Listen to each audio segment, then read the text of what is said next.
The gods are dead, every single one of them burned in the fires of Ragnarök, their golden halls reduced to ash, their mighty weapons shattered. But what if I told you this wasn't the end? You're about to discover the most incredible cycle in all mythology, how the Norse gods were destined to destroy everything, including themselves, only to rise again in a world reborn. From Ymir's murdered body to Odin's final sacrifice, from Loki's ultimate betrayal to Baldur's resurrection, this is the story of death and rebirth on a cosmic scale that makes every other myth seem small.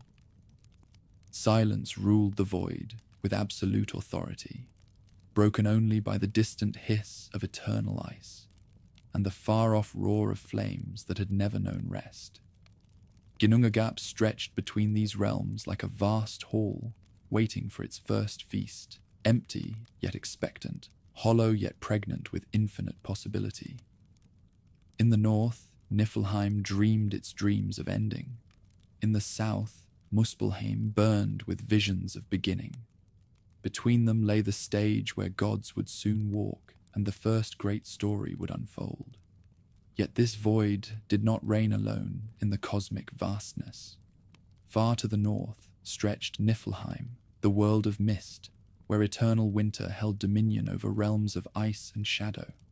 Here flowed the spring Hvergelmir, mother of all cold rivers, whose waters birthed 11 streams that carried forth the essence of primordial frost. The air itself crystallized in this realm, forming layers of rime that built upon themselves through countless eons, creating mountains that groaned with their own immense weight. In Niflheim's heart lay more than mere cold. Here dwelt death itself in its most primal form, a darkness that devoured light and warmth, with the hunger of something that had never known life. The very ground exhaled vapors of destruction, while overhead hung skies the color of old bone, pregnant with storms that would make mortals weep with terror. But far to the south, beyond the reaches of the great abyss, blazed Muspelheim, the realm of fire, where Surtur the Black held court among flames that had burned since before memory began. Here was light without mercy, heat without comfort, a conflagration so intense that it transformed the very air into ribbons of molten gold. Rivers of lava carved channels through mountains of volcanic glass, while geysers of liquid flame painted the sky in shades of crimson and amber. Surtur himself stood taller than the highest peaks, his form wreathed in conflagration that danced like living things around his massive frame. In his hand, he gripped a sword of pure flame, its blade singing with the promise of universal destruction.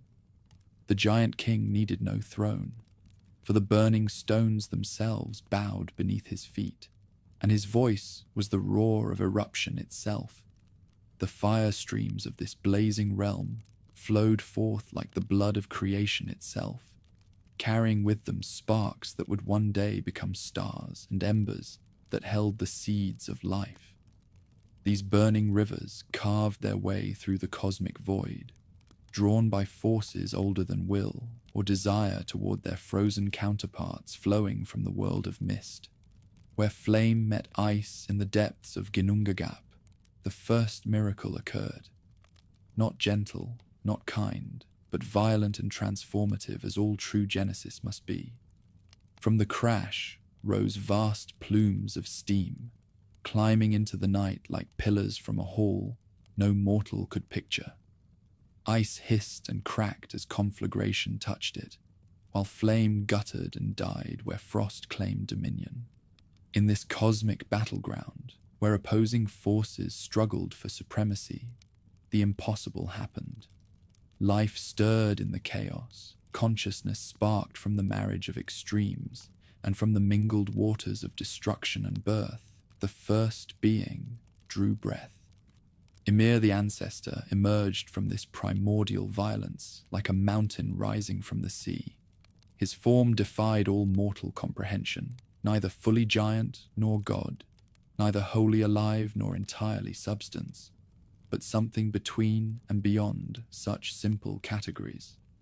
His body stretched across leagues of the forming world. His breathing stirred storms, and from his very flesh came the raw materials of all existence. He was the firstborn, the Ur-giant, the template from which all conscious life would spring. He was not the only one to stir, for the same vast powers that gave him form also shaped Odumbla, the ancient primordial cow. Where the Titan embodied raw power and potential, she represented nourishment and sustenance, the maternal principle that would feed the hungry void with the milk of possibility. Her udder flowed with streams richer than any earthly sustenance, providing the firstborn with the strength to grow and thrive in the newborn cosmos. From Ymir's own body, moistened by the warmth of Genesis, came others of his kind. Where his sweat pooled in the valleys of his flesh, male and female Jotnar formed spontaneously, their essence drawn from their progenitor's substance. His left armpit birthed the first frost giant, while from his legs came forth children who coupled together to produce more of their race. Thus the giant kind multiplied, not through conscious design, but through the sheer fecundity of primordial life expressing itself in forms both wondrous and terrible. Meanwhile, Odumbla pursued her own divine purpose, driven by instincts older than thought. Her great tongue, rough as stone, yet gentle as a mother's kiss, began to lick the salt blocks that had formed where flame and ice first met. The crystals were ancient and hard, holding within their structure secrets that predated even the ancestors' awakening. Day after day, the cosmic cow labored at this task, her warm breath melting pathways through the frozen substrate, her persistence gradually revealing something hidden within. On the first day, hair appeared beneath her ministrations, strands fine as sunlight, golden as honey, flowing like water made solid. On the second day, a head emerged from its icy prison, features noble beyond any earthly beauty, yet familiar in their fundamental humanity. On the third day, the entire form stood revealed. Buri, the ancestor of gods, the first of a race that would challenge the Jotnar for mastery of all existence. Buri possessed qualities that set him apart from the chaotic spawning of Ymir's sweat. Where the Titans embodied raw force, he displayed control. Where they represented nature's wild power, he showed nature's potential for order and purpose. His eyes held intelligence rather than mere instinct. His hands were shaped for crafting rather than destroying, and his heart beat with the rhythm of Genesis rather than entropy. In time, Buri took a wife from among the giant kind, for in these early days, the boundaries between the races remained fluid, and love could bridge even the deepest chasms of difference. Their union produced Bor, who inherited his father's divine nature, while carrying within his blood the wild strength of the Frost Titans. This mingling of essences would prove crucial to the coming age, for it spawned beings powerful enough to challenge the primordial order, yet wise enough to envision something better in its place. Bor himself repeated this pattern, wedding Bestla, daughter of the giant Bolthorn. She was among the most beautiful and terrible of her race, her form containing all the fury of winter storms, yet possessed of an intelligence that could grasp the deepest mysteries of existence. From their union came 3 sons who would reshape the very cosmos: Odin, Vili, and Ve, the future gods whose names would echo through eternity, whose deeds would be sung until the stars grew cold. These 3 brothers grew to maturity in a world still dominated by their Titan forebears, where Ymir's massive form provided both landscape and shelter for all lesser beings. Yet as they came into their power, the young gods began to see the limitations of this primal paradise. The firstborn was both creator and prison, his body providing sustenance yet constraining growth, his presence enabling life while preventing change. It was not hatred that stirred them to act, but foresight. Odin, wisest of the three, saw futures forever barred, so long as the ancestor drew breath. Vili, strongest in arm, felt the potential for mighty deeds constrained by the Titan's overwhelming presence. Ve, most beautiful and persuasive, understood that new songs required new stages upon which to perform them. Together, they conceived a deed that would either elevate them to cosmic significance or destroy them utterly. They would slay their ancestor and from his death forge a world worthy of their ambitions. The battle that followed shook the very foundations of existence. The Ur-giant's size made him nearly impossible to approach. His strength could shatter mountains with a gesture, and his roar brought avalanches from peaks that had stood unchanged since the dawn of time. Yet the three brothers possessed advantages their opponent lacked: cooperation, intelligence, and the burning need to transcend the limitations of their birth. When the firstborn finally fell, his death scream echoed across all the emerging worlds, a sound of such anguish that it cracked the ice of Niflheim and made the flames of Muspelheim flicker with uncertainty. Blood flowed from his wounds like crimson oceans, drowning all the frost titans save Bergelmir and his wife, who escaped in a hollowed tree trunk to preserve their race for future ages. The deluge of gore washed away the old world, leaving only the three victorious gods and the raw materials from which they would craft something entirely new. The work of transformation began immediately. They took the massive corpse and began the greatest act of craftsmanship ever attempted, reshaping flesh into earth, bone into mountain, blood into sea.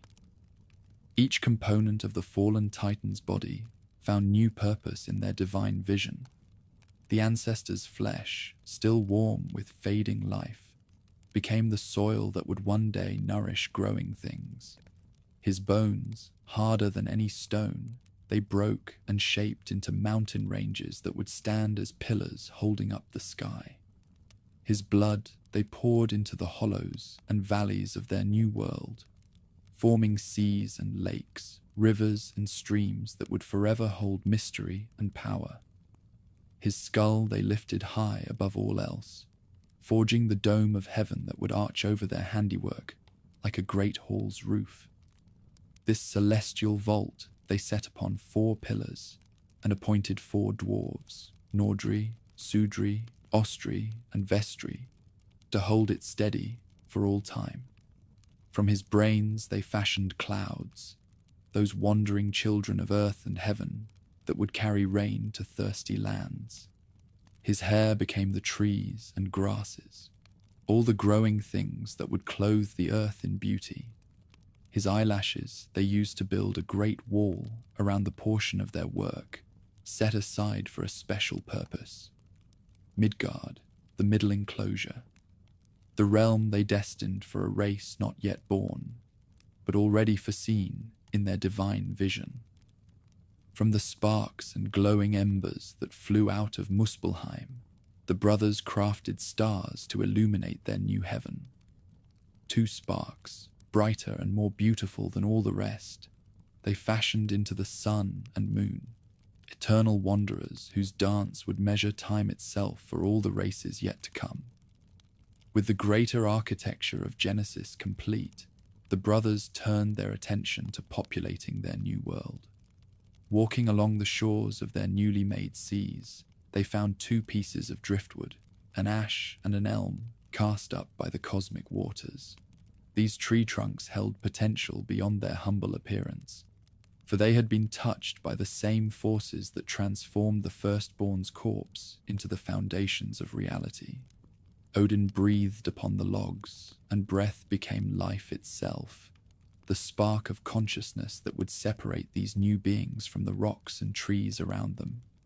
Vili gave them intelligence and emotion, the capacity to think and feel, to reason and love and dream. Ve bestowed upon them the ability to see and hear, to speak and communicate, to reach beyond themselves toward others of their kind. Thus were born Ask and Embla, the first of the human race, standing naked and wandering on the shores of the newly made world.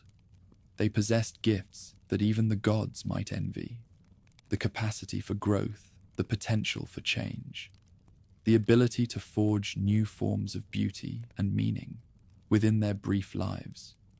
Though their span would be short compared to the endless existence of the immortals, their intensity would burn brighter than stars.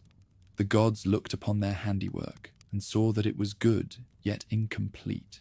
The cosmos they had wrought was beautiful but fragile, ordered but constantly threatened by the forces of entropy and return. To preserve their work and nurture its growth, they would need to establish themselves permanently within their new world, building halls worthy of divine inhabitants and gathering around them others who shared their vision of what existence could become.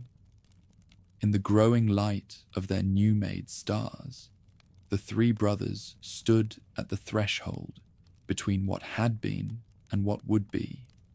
Behind them lay the void and the violence of primordial forces.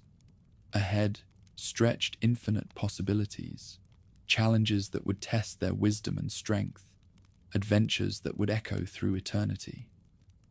The first age was ending, but its conclusion was not a death, but a metamorphosis, the transformation of raw potential into purposeful existence, of chaotic energies into the ordered beauty of a world ready for the greater stories yet to come. The new world stretched before the three godly brothers like an unwritten song awaiting its first notes, vast and beautiful, yet somehow incomplete. Though they had wrought mountains from bone and seas from blood, those stars now wheeled overhead in patterns of their own design, the cosmos still lacked the architecture that would transform mere space into something worthy of eternal habitation. What they had made was magnificent, but magnificence alone could not house the ambitions stirring in their immortal hearts. Odin, eldest and wisest of the three, gazed upon their handiwork with eyes that could perceive the threads of fate themselves. He saw that their world, for all its beauty, remained vulnerable, a single realm floating in the void, exposed to the chaotic forces that still prowled the outer darkness. The surviving Jötnar nursed their resentment in the cold margins of existence, while powers older than thought stirred in dimensions beyond the reach of celestial sight. If their creation was to endure, it would need both protection and purpose, structure and meaning that could withstand the storms of eternity. Thus began the greatest architectural project ever conceived, as the deities set about establishing not merely a world, but an entire cosmos, 9 realms connected by bonds stronger than steel, each serving its purpose in the grand design of existence. At the center of this universal web, they would plant a tree so mighty that its roots would drink from the wells of wisdom, while its crown brushed the very vault of heaven. First among their works came Asgard, the enclosure of the Aesir, their own celestial stronghold built upon the highest plane of reality. Here they raised halls that put mortal palaces to shame. Gladsheim with its golden roof and silver pillars, Vingolf where the goddesses would hold their councils, and greatest of all, Valhalla, the hall of the slain, where heroes yet unborn would feast and fight until the ending of the world. The walls of this realm gleamed with more than mortal craft, for they were built from dreams made solid, from hopes given form, from the very essence of immortal will translated into imperishable stone. Within these heavenly halls, the gods began to gather others of their kind, the Aesir, children of their lineage and sharers of their vision. Here came Frigg, wisest of women, to become Odin's queen and keeper of the keys to fate itself. Here arrived Thor, mightiest of warriors, whose hammer would guard the borders between order and chaos. Here assembled Balder the Beautiful, Herder the Blind, Vidar the Silent, and all the shining host that would make Asgard's name echo through the ages. Even as their heavenly stronghold took shape, the immortals understood that isolation among the stars could give rise to foolishness. A cosmos ruled by a single perspective, however wise, would become stagnant and weak. They needed allies, counselors, different ways of seeing that would strengthen rather than threaten their dominion. It was then that their attention turned to Vanaheim, realm of the Vanir, where dwelt deities as ancient as themselves, but different in their nature and concerns. The Vanir had grown from different roots than the Aesir, their authority flowing not from conquest and transformation, but from fertility and abundance, from the endless cycles of growth and harvest that sustained all life. Where the Aesir embodied will and purpose, the Vanir represented wisdom and patience. Where Odin's children sought to impose order through strength, the Vanir achieved harmony through understanding the deeper patterns that moved beneath surface chaos. Njörður ruled among them, lord of wind and wave, master of the wealth that flowed from sea and shore. His children, Freyr and Freyja, embodied the twin aspects of fertility, he governing the fruitfulness of earth and growing things, she presiding over the mysteries of love and desire that drove all life to perpetuate itself. These were forces the Aesir could not safely ignore, energies too fundamental to reality to remain outside their universal order. But when these divine clans first met, it was not friendship that followed, but war. It all started over something that later generations would see as petty, the way they treated a vulva named Gullveig, a seeress from Vanaheim who came to work her magic among the Aesir. Some among Odin's people viewed her magic with suspicion, seeing in her golden wisdom a challenge to their more martial virtues. When words led to violence and violence to attempted execution, the insult could not be borne. 3 times they tried to burn Gullveig in the halls of Asgard, and 3 times she emerged reborn from the flames, more beautiful and terrible than before.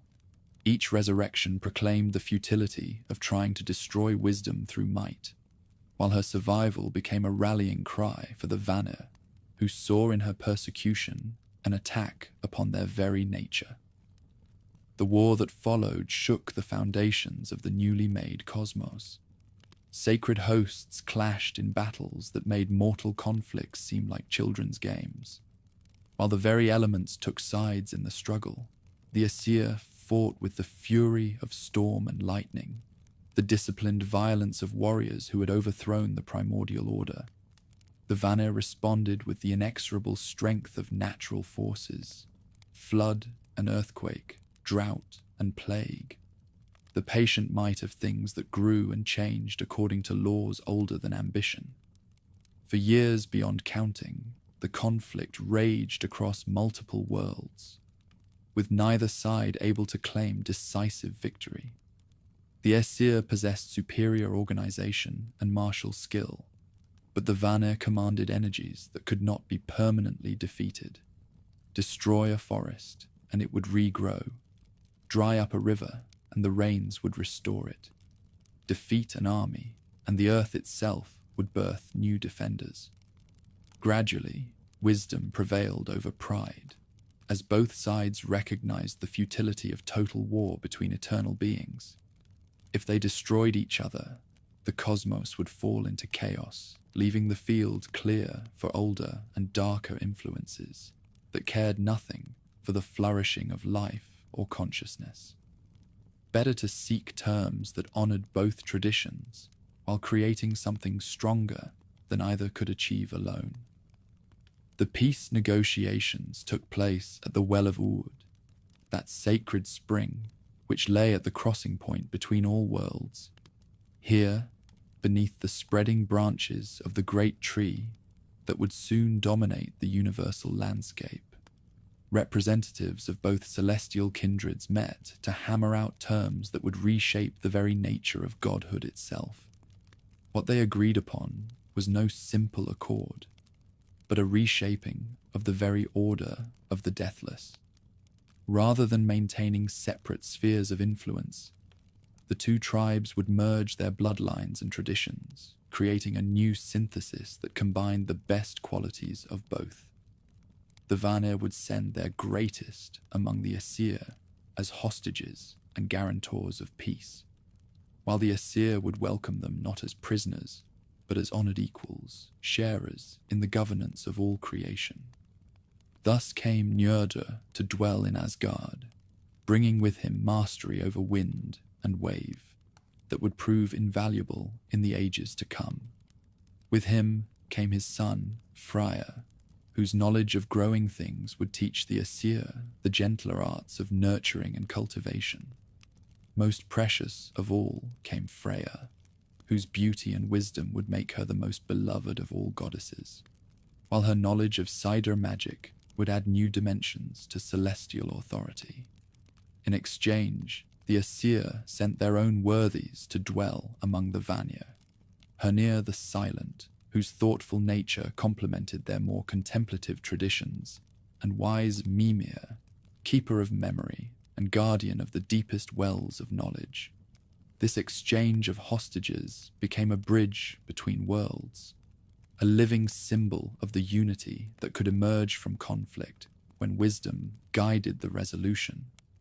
Even as they forged harmony across the cosmos, the gods saw that order alone could not keep at bay the chaos haunting the world's farthest edges. The Jötnar had not forgotten Ymir's death, and they bred and multiplied in the wild spaces beyond immortal control, nursing grievances that would one day demand satisfaction. To contain this threat, while allowing for the growth and development their cosmos required, the gods established additional territories, each serving specific purposes in the grand design. Midgard they had already prepared for humanity, that realm of endless possibility where mortal ingenuity would create wonders undreamed of by either deities or giants. But mortals alone could not fill all the roles required for a truly complete cosmos. Other races were needed, beings that could bridge the gap between celestial permanence and mortal transience, between the ordered domain of Asgard and the chaotic wilderness beyond. Deep beneath the roots of the emerging world tree, they hollowed out halls and workshops for the dwarves, master craftsmen whose skill would surpass even immortal handiwork. These children of earth and stone possessed an affinity for the fundamental energies of creation that made them invaluable allies and dangerous enemies. In Svartalfheim, their subterranean kingdom, the ring of hammer on anvil would sound through all the ages as they forged the tools and weapons that would determine the fate of gods and mortals alike. For the light elves, beings of grace and beauty who embodied the gentler aspects of celestial nature, they established Alfheim as a territory of perpetual spring, where art and music flourished in forms too pure for mortal appreciation. These radiant folk would serve as intermediaries between the immortals and the more sensitive souls among humanity, carrying inspiration and wonder into the world while maintaining the delicate balance between order and creativity. But the cosmos also required places for endings as well as beginnings, for rest as well as action. In the cold depths beneath all other dimensions, they allowed Hel to establish her realm over the dishonored dead, not as punishment, but as natural completion of the cycle that began with birth and reached its culmination in the return to primordial rest. Here would come those who died of age or illness, whose lives ended not in glory, but in the quiet conclusion that marked most mortal being. The architecture of this universal order required a unifying principle, something that could connect all 9 worlds while maintaining their distinct characteristics. For this greatest of tasks, the deities turned to the mightiest creation in their authority, Yggdrasil, the World Tree, whose growth would bind together all reality in a living symbol of eternal unity. What they planted was not an ordinary ash, but a living symbol of the order that holds all things together.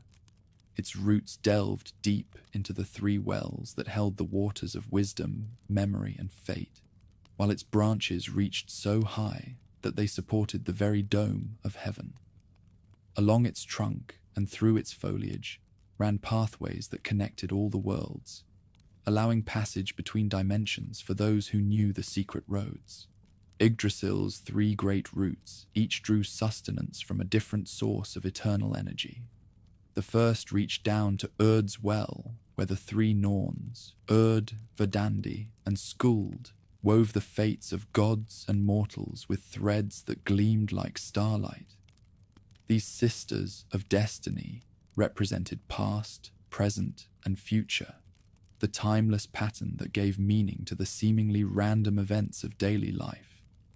Each day they drew water from their sacred spring to nourish the tree, ensuring that the universal order remained strong and healthy. The second root stretched to Mimja's well, that source of wisdom and memory, where knowledge of all things past and future lay hidden beneath waters clear as crystal, yet deep as eternity. Here dwelt Mimir himself, the wisest of beings, whose counsel would prove invaluable in the dark days ahead. The price of drinking from his well was steep, nothing less than sacrifice of what was most precious to the seeker. But the understanding gained was worth any cost to those who truly grasped its value. The third route delved deepest of all, reaching the spring Hvergelmir in the heart of Niflheim, where the serpent Nidogr gnawed ceaselessly at the tree's foundation. This embodied the fundamental tension that drove all being, the struggle between creation and destruction, order and chaos, the influences that built and those that tore down. Without this conflict, the cosmos would stagnate. With too much of it, everything would collapse into ruin. Throughout the tree's vast structure dwelt countless creatures, each playing their part in the eternal drama. The eagle that perched in the highest branches kept watch over all the realms, its keen sight piercing the veils that hid the future from lesser beings. Between its eyes sat Vedrfolnir, the hawk whose flight carried messages between the worlds, ensuring that important news traveled swiftly through the universal network. Up and down the tree's mighty trunk ran Ratatoska, the squirrel whose malicious gossip stirred up conflict between the eagle above and the serpent below. This creature embodied the role of discord in maintaining eternal balance. Without some friction between opposing influences, the universe would lose the dynamic tension that drove growth and change. 4 stags grazed among the tree's branches, Dian, Devalin, Dunea, and Durathror, whose feeding kept the foliage pruned and healthy, while their movements through the canopy helped spread seeds of understanding to all the dimensions. Even in paradise, it seemed, growth required both nourishment and constraint, protection and challenge. As the world tree grew to its full majesty, its influence began to shape the very nature of reality throughout the 9 realms. Time itself took on new meaning, as the tree's growth marked the passage of eternal seasons, while space became ordered according to the pathways that ran through its structure. The chaotic flux that had characterized the early cosmos gave way to patterns that could be understood and predicted, though never completely controlled. The immortals established their high seat at the tree's base, where Odin's throne, Lidskealf, commanded a view of all the realms simultaneously. From this universal watchtower, the All-Father could observe the doings of gods and mortals, giants and elves, tracking the threads of fate as they wove together into the great pattern that would determine the destiny of all creation. Yet even as they celebrated the completion of their eternal architecture, the deities sensed that their greatest challenges lay ahead. The peace with the Vanir had strengthened their position, but it had also awakened ambitions that could not be satisfied through mere construction and organization. Knowledge called to them from the depths of Mimir's well, while the whispers of the Norns spoke of futures that would test their understanding and courage to the uttermost. Their cosmos stood in splendor, yet splendor by itself could not promise its lasting life. In the margins of reality, older influences stirred with renewed interest in the ordered sphere that had grown from Ymir's remains. The giants remembered their fallen ancestor and plotted revenge, while energies even older than the firstborn awakened from slumbers that had lasted since the beginning of time. The age of construction was ending, giving way to an era of trials that would determine whether the celestial order could endure the tests that awaited it. 9 worlds now stood where once only void had yawned, connected by bonds both visible and invisible, populated by races that embodied different aspects of eternal possibility. The stage was set for the great dramas that would unfold in the time to come. Tales of understanding sought and won, of love that transcended death, of betrayal that shattered trust, and of courage that blazed bright even in the face of inevitable doom. The world tree swayed gently in universal winds that carried messages between the territories, its leaves rustling with secrets that would soon be revealed. In its shadow, immortals and mortals, giants and elves would play out their parts in the vast symphony of being, each note contributing to a music that would echo through eternity, long after the last star had burned cold and dark. The golden halls of Asgard rang with laughter and the clash of bronze as the gods came into the fullness of their power. What had begun as a desperate struggle against primordial chaos had transformed into something unprecedented, an ordered realm where wisdom and strength walked hand in hand, where beauty and terror shared the same throne, where immortal beings gathered to shape the destiny of all creation. This was the age of wonders, when the Aesir stood like pillars holding up the sky, each one embodying aspects of existence that mortals could barely comprehend. At the heart of this celestial court stood Odin, the All-Father, whose names were as numerous as his deeds. Men would know him as the High One, the Masked God, the Wanderer, the Raven Friend, and by 100 other titles that barely captured the vastness of his nature. His was not the simple authority of a mortal king, built on armies and gold, but something far more profound, the terrible wisdom that came from understanding the price of all things, the weight of knowledge that could crush lesser minds like eggshells.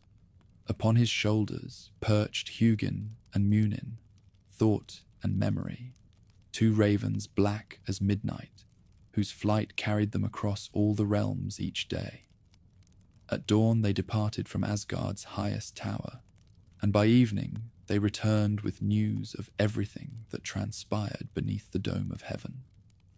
Through their eyes, the All-Father watched the struggles of mortals and giants alike, tracking the threads of fate as they wove together into patterns that would determine the future of existence itself. At his feet lay Geri and Freki, wolves whose hunger could never be satisfied by ordinary meat. These beasts of war fed upon the spiritual essence of battle itself, growing stronger with each conflict that raged across the realms. When heroes fell upon distant battlefields, it was these wolves that guided their souls to Valhalla, ensuring that the greatest warriors would join the Einherjar, the chosen slain who would fight at Odin's side when the final darkness came. The All-Father's thirst for wisdom drove him to deeds that other gods considered madness. He had sacrificed his eye at Mimir's well, trading sight for insight, surrendering the ability to see the surface of things in exchange for perceiving the hidden truths that lay beneath. The empty socket served as a constant reminder that all knowledge came at a price, that wisdom was earned through sacrifice rather than simply granted as a gift. Even more terrible was his ordeal upon Yggdrasil itself, when he hung himself from the World Tree's branches for 9 days and nights, pierced by his own spear, given as an offering to himself in a ritual that transcended ordinary understanding. Through this self-sacrifice, he gained mastery over the runes, those symbols of power that could reshape reality itself when carved by one who truly comprehended their meaning. Each rune contained within it a fundamental truth about existence, a key that could unlock secrets hidden since the dawn of time. Despite his wisdom and terrible knowledge, Odin remained capable of both tenderness and fury, love and betrayal. His queen, Frigg, matched him in understanding if not in power, her own sight penetrating the veils that hid the future from lesser beings. She knew the fates of all things, though she rarely spoke of what she saw, preferring to work behind the scenes to protect those she loved from the darker destinies that awaited them. If Odin embodied wisdom and cunning, then Thor represented strength and straightforward courage. The thunder god stood taller than mountains, his red beard crackling with barely contained lightning, his voice the boom of storm clouds gathering for war. Where his father sought victory through strategy and subterfuge, Thor preferred the honest clash of battle, the pure test of strength against strength that left no room for doubt about who deserved to triumph. In his hands, he wielded Mjolnir, the hammer forged by the dwarf brothers Atri and Brokkr in their contest with Loki's cunning. This weapon surpassed all others ever crafted, its iron head inscribed with runes of power, its handle perfectly balanced despite being shorter than originally intended.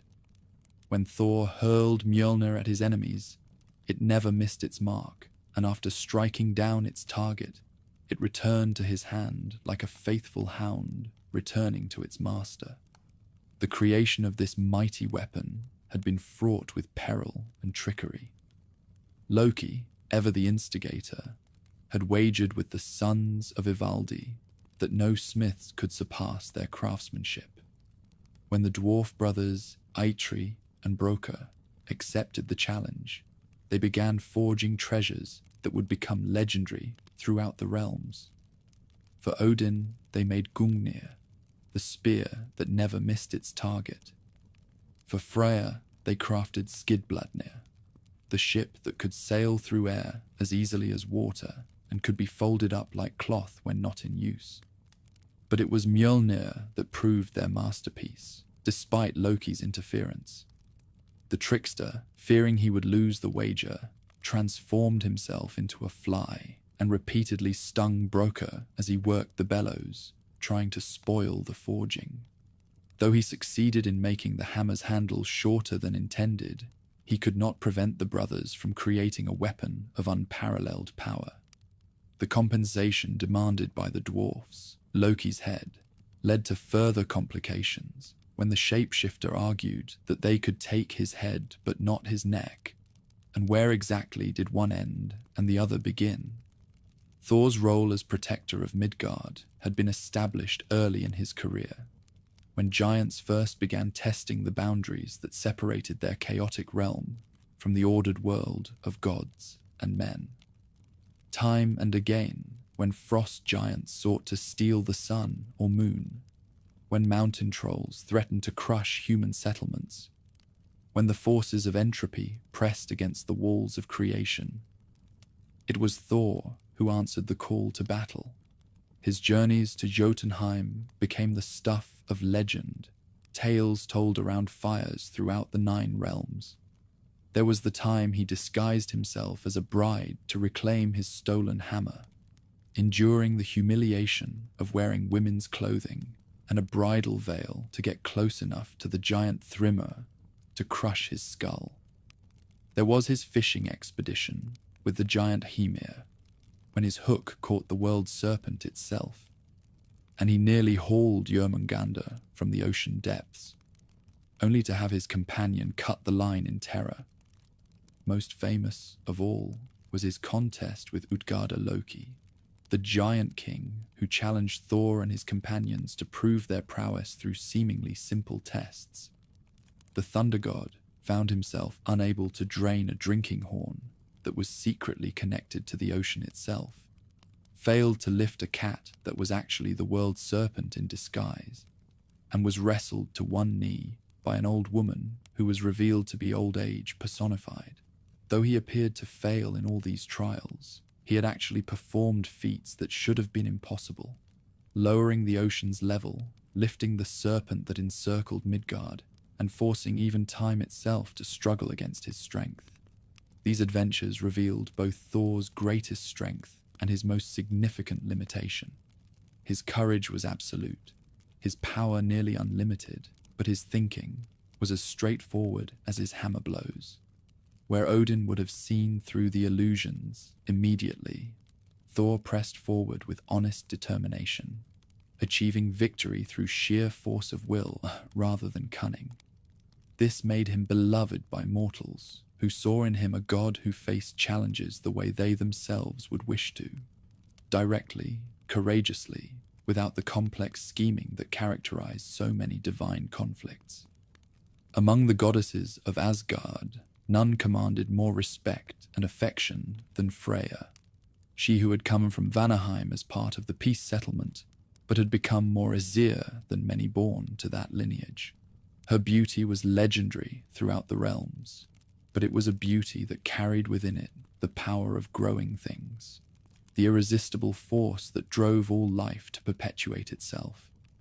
She was the goddess of love in all its forms, from the tender affection between spouses to the burning passion that could drive heroes to madness. But Freya was also a goddess of war, claiming half of all warriors who died in battle, selecting the finest among them to join her in Folkvanger, her own hall of the slain.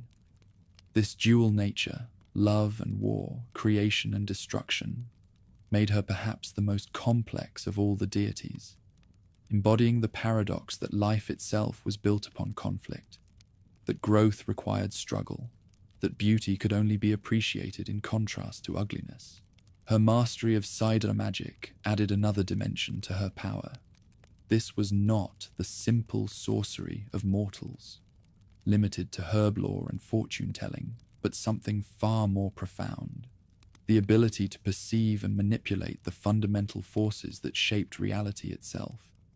Through cider, she could see across vast distances, influence the thoughts and emotions of others, and even alter the course of events through rituals that touched the very roots of existence. The acquisition of her greatest treasure, the necklace Brisingamen, revealed both her determination and the price she was willing to pay for beauty. The four dwarf brothers who crafted this marvel, Alfrig, Divalin, Berling, and Greer, agreed to create it only if she would spend one night with each of them. Though the bargain was harsh, Freya accepted it willingly, understanding that some things were worth any sacrifice. The resulting necklace surpassed all other ornaments in splendor, its gems holding within them the light of distant stars. Freya's brother, embodied the masculine aspect of fertility and prosperity. Where she represented the passionate forces that drove reproduction, he governed the patient processes of growth and abundance. His realm included not only the fertility of fields and flocks, but also the wealth that flowed from successful harvests, the prosperity that allowed civilizations to flourish in peace, rather than constant warfare. The ship Skidbladnir, crafted for him by the sons of Ivaldi, symbolized his domain, over the forces that brought plenty to the worthy. This magical vessel could sail through any medium, water, air, or even the void between worlds, and always found fair winds to speed its passage. When not in use, it could be folded like the finest cloth and carried in a purse. Yet when unfolded, it was large enough to carry all the gods and their equipment. Freyr's greatest treasure, however, was his sword, which fought of its own accord and could defeat any enemy without need for a wielder's skill. This blade would have made him invincible in combat, but love cost him dearly when he glimpsed the giant maiden Gerdur and was struck by passion so intense that he gave up his magical weapon to win her hand. This sacrifice would prove crucial in the final battle, when Freyr would face Surtur at Ragnarök, armed with nothing more than a stag's antler. The integration of these Vanir deities into the Aesir hierarchy had created a divine court richer and more complex than either group could have achieved alone. The martial virtues of the original Aesir were tempered by the Vanir wisdom about growth and patience, while the sometimes passive nature of fertility gods was energized by the Aesir drive for action and achievement. Among all who dwelt in Asgard, few could be easily categorized as belonging to either divine kindred. Baldur the Beautiful stood apart from such distinctions, being so perfect in all ways that he seemed to embody the best qualities of both groups.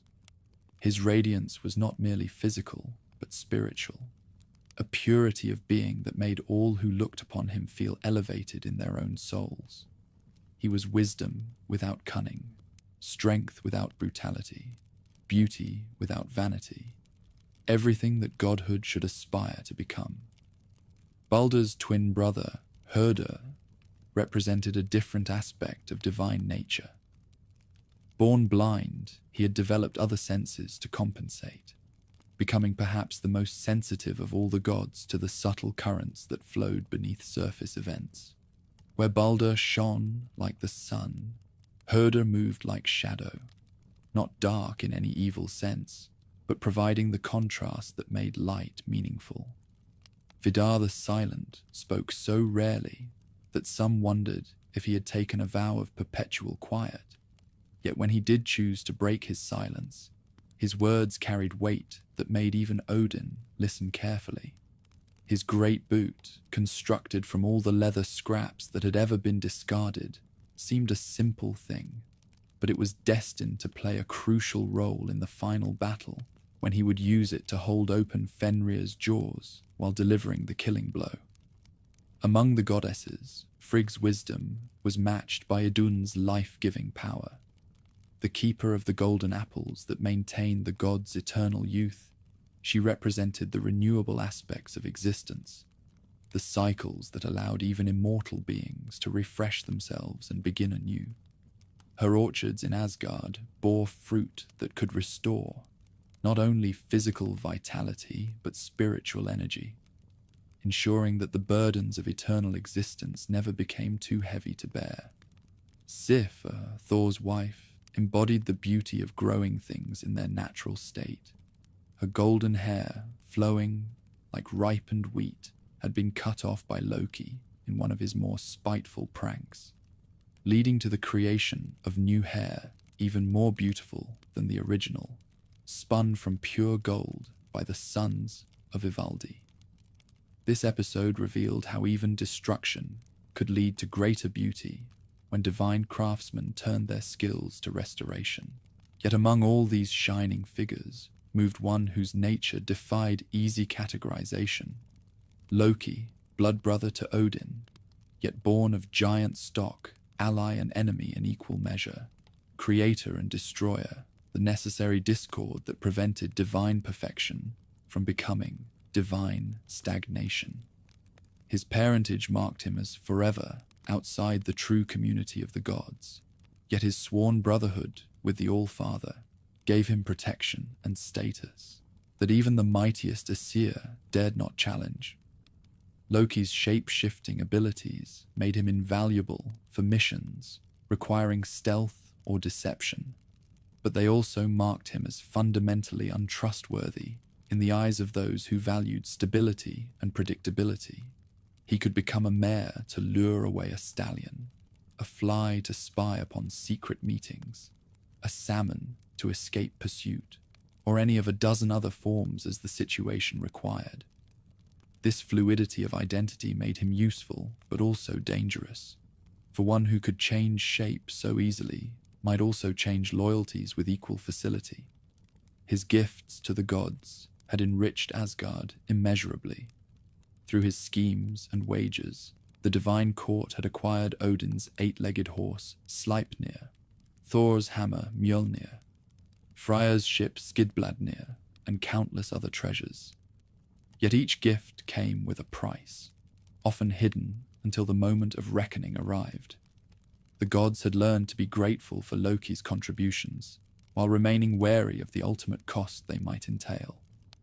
As the age of divine glory reached its zenith, with Asgard's halls filled with laughter and song, with the 9 realms ordered according to divine will, with mortals offering worship and giants contained within their proper boundaries, few among the Aesir paused to consider how precarious their position truly was.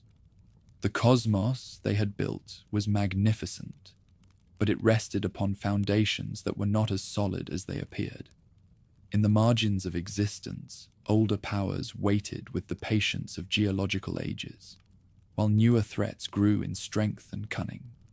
The peace they had established was real but fragile, dependent upon the continued cooperation of forces that had their own agendas and ambitions.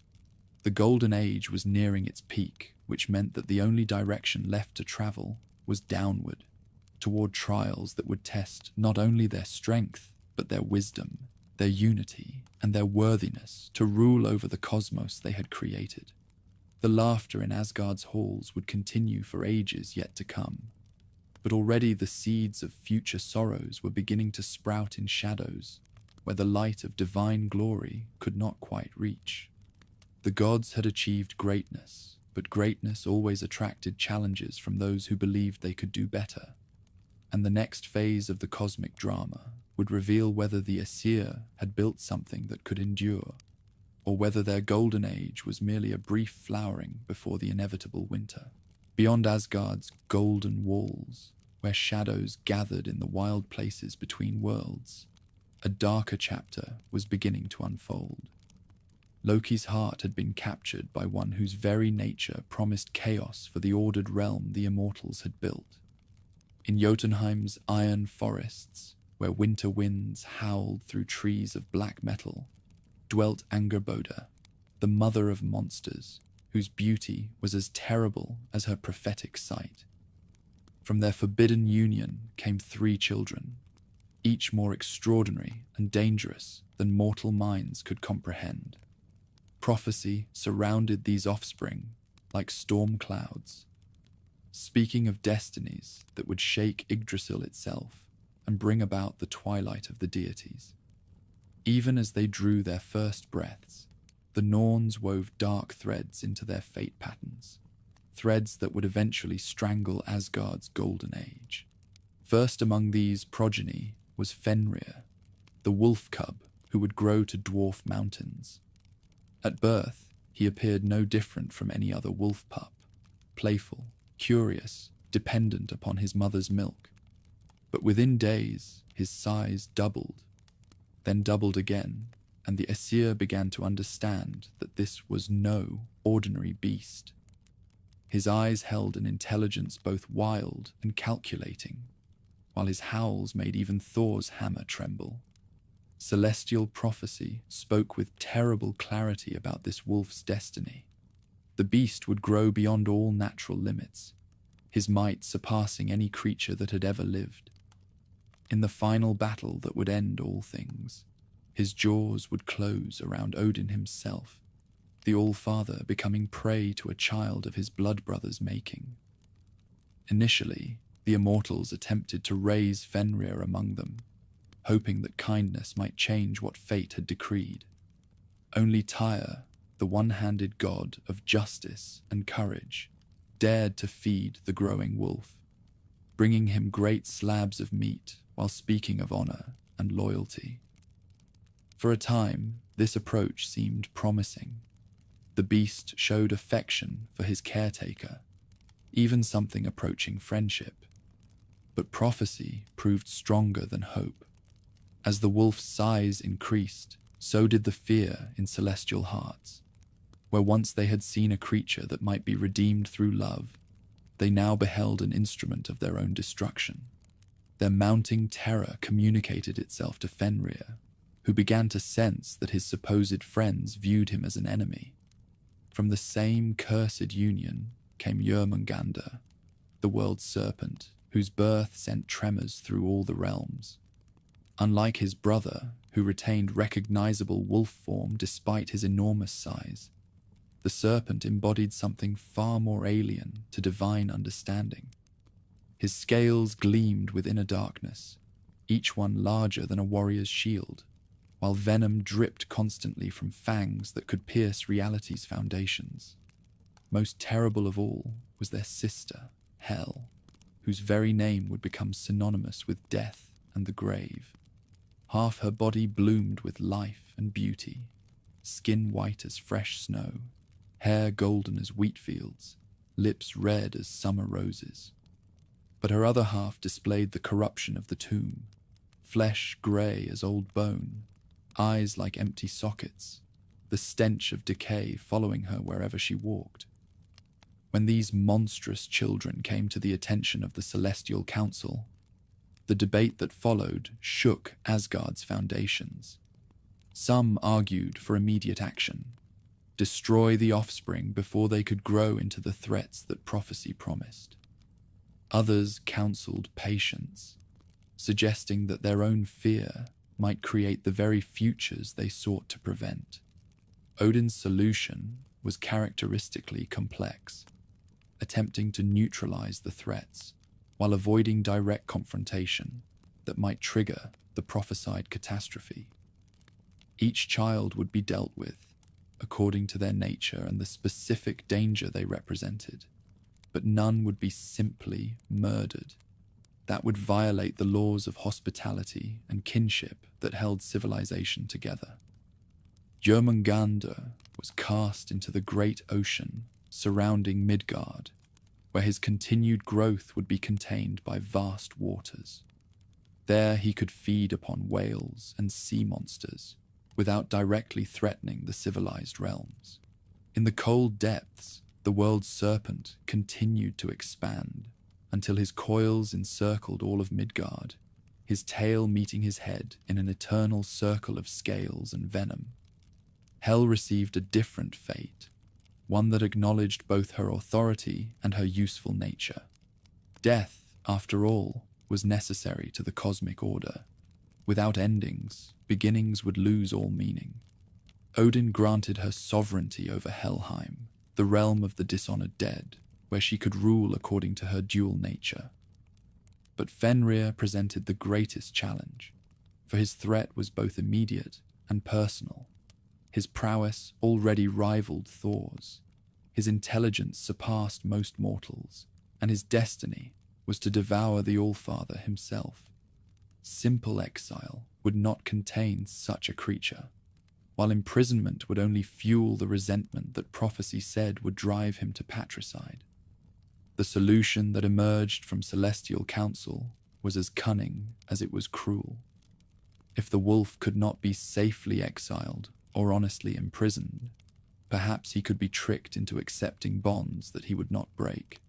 The immortals would challenge his vigor through what appeared to be a simple game, testing his force against various restraints while praising his might and courage.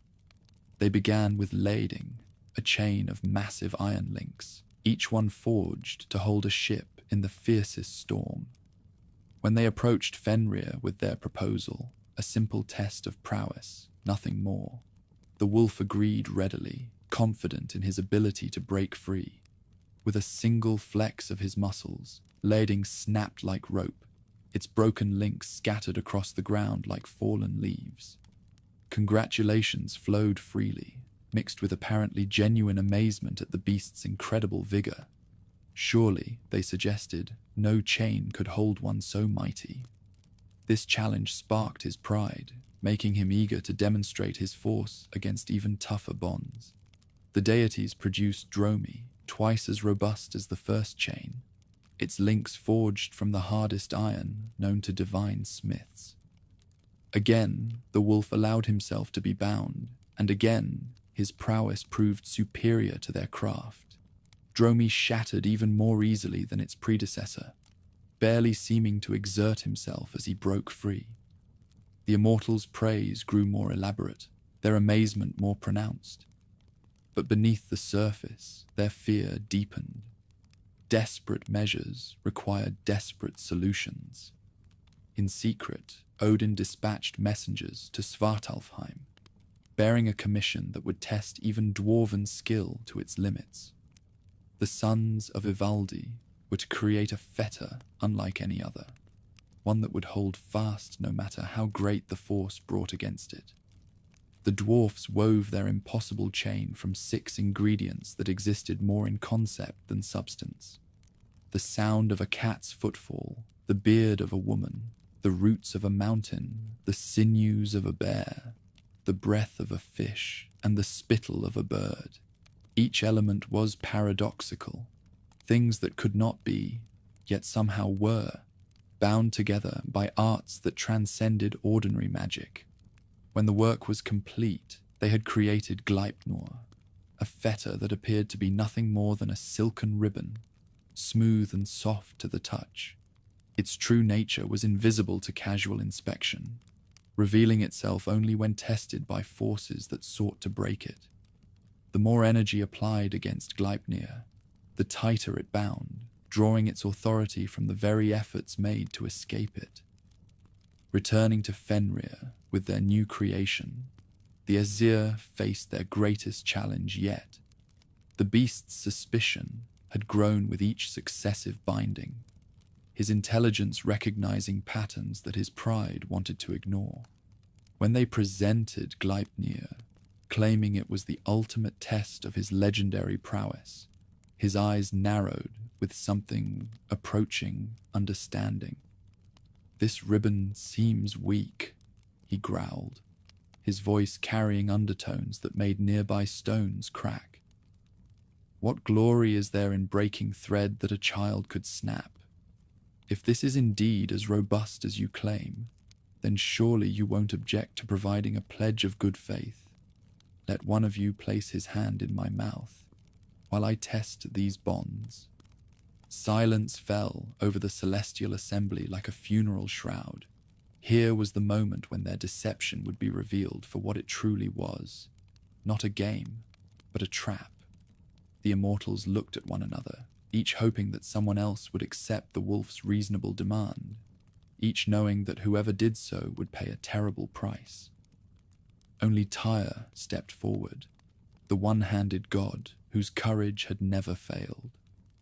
Without hesitation, he placed his right hand between Fenrir's massive jaws, feeling the heat of the beast's breath, the razor sharpness of fangs that could crush steel like snow.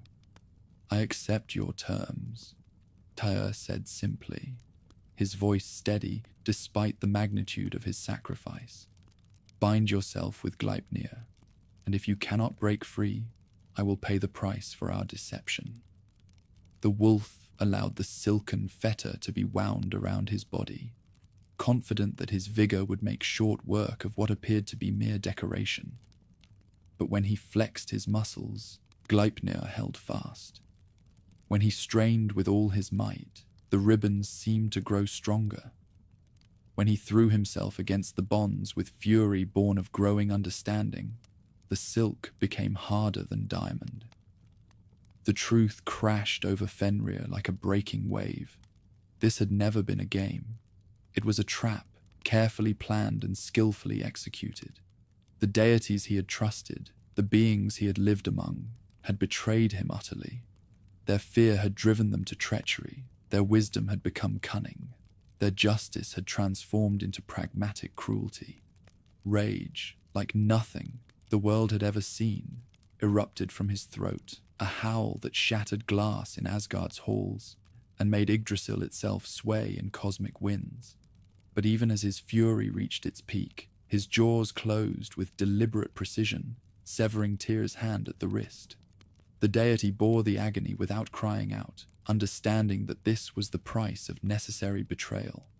Bound by Gleipnir and transported to a remote island, in the midst of a lake whose waters were always black, Fenrir found himself chained to a boulder, driven deep into the earth's foundation. A sword was placed upright in his mouth, its point touching his upper jaw, while its hilt rested against his lower, ensuring that he could neither close his jaws nor speak clearly. There the beast would remain until the final battle, his vigor slowly building, while his hatred fermented into something that would make his prophesied revenge all the more terrible. Each day that passed added to his fury. Every sunset brought Ragnarök one step closer. With Loki's monstrous children contained but not destroyed, dealt with but not forgiven, the Aesir might have hoped for a return to the golden peace that had characterized their earlier reign. But fate had more trials in store.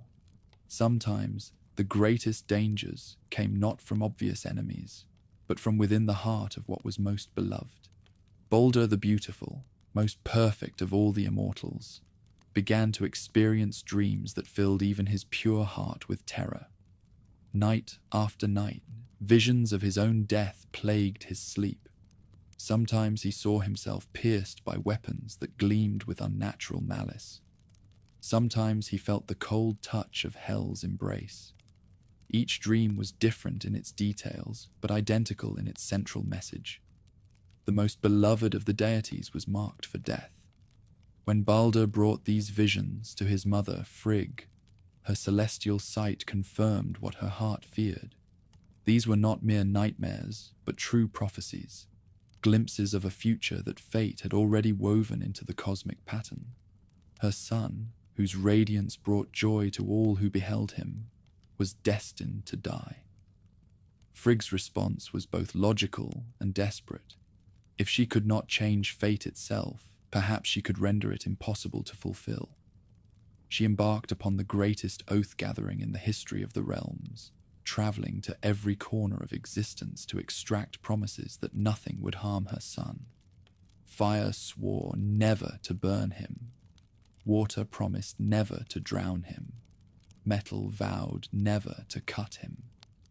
Every creature gave its word. Wolves and bears, eagles and serpents, all bound themselves with sacred oaths never to harm Balder. Plants and trees joined the chorus of protection, from the mightiest oak to the humblest grass. Diseases and poisons, storms and earthquakes, all the forces of destruction that threatened mortal life, all swore to leave the beautiful deity untouched. When her work was complete, Frigg believed she had accomplished the impossible. She had made her son truly immortal, protected by the willing vows of all existence. To test this new invulnerability, the deities made a game of it, hurling weapons at Balder and watching them turn aside, shooting arrows that refused to pierce his skin. But in her thoroughness, Frigg had made one small oversight. West of Valhalla grew a young plant, seeming so harmless and insignificant that she had passed it by without seeking its oath. Mistletoe, the parasitic vine that grew upon mighty oaks yet possessed no vigor of its own, had been deemed too weak to threaten anyone. Loki, watching the immortals' new sport with growing irritation, saw in their joy an opportunity for the kind of mischief that had always been his specialty. Disguising himself as an old woman, he approached Frigg and engaged her in conversation about her remarkable achievement. Through careful questioning, he learned of the single exception to her universal pact, the humble mistletoe that had seemed too insignificant to bother with. Armed with this knowledge, Loki traveled to the grove where the mistletoe grew and carefully cut a single branch. This he shaped into a dart, its point sharpened with care. its balance perfect for throwing. Such a simple weapon, it appeared, a child's toy rather than an instrument of doom. Returning to the assembly where the celestial court continued their sport with Baldur's invulnerability, Loki found Herder standing apart from the group, his blindness preventing him from joining in the game. "Why do you not honor Baldur as the others do?" Loki asked, his voice carefully modulated to sound helpful rather than cunning. Surely the brother of such a hero should be first among those who celebrate his invulnerability. "I cannot see where my brother stands, and I have no weapon with which to salute him," Herder replied, his words carrying the weight of long-borne sorrow. "I will guide your aim," Loki offered, pressing the mistletoe dart into the blind deity's hand. "And here is a fitting missile for your tribute. Let me direct your throw, so that you too may honor your brother's wonderful protection." What followed happened with the terrible inevitability of fate finally claiming its due. Herder, trusting in the guidance he received, hurled the dart with all his vigor. The mistletoe flew straight and true, guided by Loki's treacherous aim, and struck Baldur directly in the heart. The beautiful deity fell without a sound, his radiance fading like a candle snuffed by wind, his life flowing out upon the ground that had never before been stained by celestial blood. Silence fell over the assembly like the weight of mountains. Baldur the beautiful, most perfect of all beings, lay dead by his brother's hand, killed by the one plant that had not sworn to protect him. The Golden Age had ended not with conquest or catastrophe, but with the simple act of a blind deity throwing a dart made from a humble vine.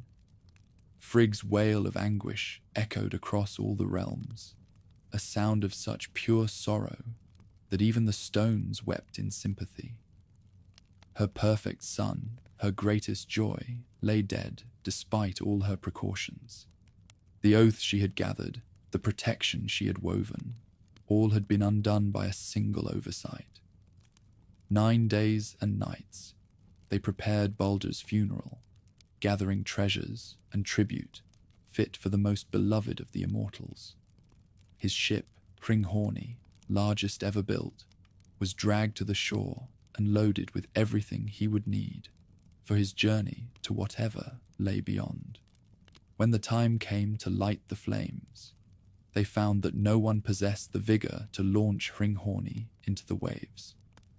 In the end, they were forced to summon Hyrrokin, a giantess of terrible prowess, who rode to the ceremony upon a wolf bridled with serpents. Her push sent the vessel sliding into the sea with such force that the earth shook and sparks flew from the rollers. There, as flames consumed the ship and its precious cargo, Baldur's wife Nanna died of grief, her heart unable to bear the loss of her beloved. As the fire burned and the ship carried its burden toward the horizon, one figure prepared for a journey that would make even immortals tremble. Hermoda the Bold, swiftest of Odin's sons, would ride to Hel's realm itself, there to bargain for the return of Baldur's life. Armed with Sleipnir and carrying the desperate hope of all Asgard, he set forth on a mission that would determine whether death itself could be defeated. The Golden Age was ending, but perhaps, just perhaps, it might yet be redeemed. Hermoda spurred Sleipnir through the gathering darkness, the 8-legged steed's hoofbeats echoing like thunder across the void between worlds. 9 days and nights, he rode through valleys where no light had ever shone, across bridges made from a single hair, past chasms that yawned with the hunger of eternity itself. The path to Helheim was not meant for the living, and every step forward felt like swimming against a tide that sought to drag him back to the realm of breath and warmth. When at last he reached the gates of Hel's domain, guarded by the blood-soaked hound Garm, Sleipnir's supernatural might carried them both over the massive barrier in a single leap. Within the cold halls of Eljudnir, He found Baldur seated in the place of honor, his radiance dimmed but not extinguished, while Nanna sat beside him, her own death having reunited them in the Shadowlands. Hel herself received the messenger with the terrible courtesy of one who knew the outcome before the plea was made. Half her face smiled with beauty that rivaled Freya's own, while the other half regarded him with the hollow gaze of the tomb. Her dual nature made every word carry both hope and despair, promise and threat woven together like threads in a shroud. "You ask much, son of Odin," she said, her voice like wind through autumn leaves. "The dead do not return to the world of the living without cause. If all things truly mourn for Baldur, as you claim, if every creature in existence weeps for his loss, then I will release him. But if even one being refuses to shed tears for the beautiful god, then he remains here until Ragnarök sets all captives free." Hermodr accepted these terms, knowing them to be the best bargain possible with death itself. He carried back to Asgard not only Hel's conditions, but also gifts from the departed: Baldur's ring, Draupnir, for his father, and a linen robe for Frigg, tokens that carried the scent of the grave and the weight of impossible hope. The gods scattered across all 9 realms with desperate purpose, seeking to fulfill Hel's cruel bargain. Every creature they encountered wept readily for Baldur's loss: men and women, beasts and birds, trees and stones. Even the metals in the earth shed moisture like tears when they heard of the beautiful god's fate. It seemed that Hel's condition might indeed be met, that love could triumph over death through the simple act of universal mourning. But in a dark cave near the border between worlds, they found one who refused their plea. Thuk, the giantess, sat hunched in the shadows, her ancient form wrapped in malice like a tattered cloak. When the divine messengers begged her to weep for Baldur, her response shattered their last hope like ice in spring. "Let Hel hold what she has," the crone cackled, her voice like grinding stone. "Alive or dead, the son of Odin brought me no joy. Let death keep the dead." Some among the Aesir suspected that beneath the giantess's disguise lurked Loki himself, ensuring that his greatest mischief could never be undone. But suspicion was not proof, and Hel's bargain was clear. Without universal mourning, Baldur must remain among the departed. Grief settled over Asgard like eternal winter. Where once laughter had echoed through the golden halls, now silence reigned, broken only by the whispered conversations of those who had lost hope. Frigg withdrew into her chambers, no longer caring to weave the fates she could not change. Odin sat upon Hlidskjalf with haunted eyes, watching futures that grew darker with each passing day. For Loki, the success of his greatest deception brought no joy, only the growing certainty that he had severed the last bonds of kinship that connected him to the divine court. The other deities no longer spoke to him directly, their conversations dying when he entered a room, their eyes following his movements with suspicion that bordered on hatred. He had accomplished something unprecedented. He had made death permanent for one who should have been immortal. Worsening matters, the shapeshifter's nature compelled him toward ever more dangerous mischief. At a feast honoring Aegir, the sea giant, Loki's tongue finally went too far. Drunk on mead and bitter with isolation, he began to recite the secret shames of every deity present: Odin's broken oaths, Frigg's hidden lovers, Thor's moments of cowardice, Freya's willing submission to the dwarf brothers who crafted her necklace. Each revelation struck like a physical blow, stripping away the dignified facades that held divine society together. Truth became a weapon in Loki's hands, destroying reputations built over millennia with casual precision.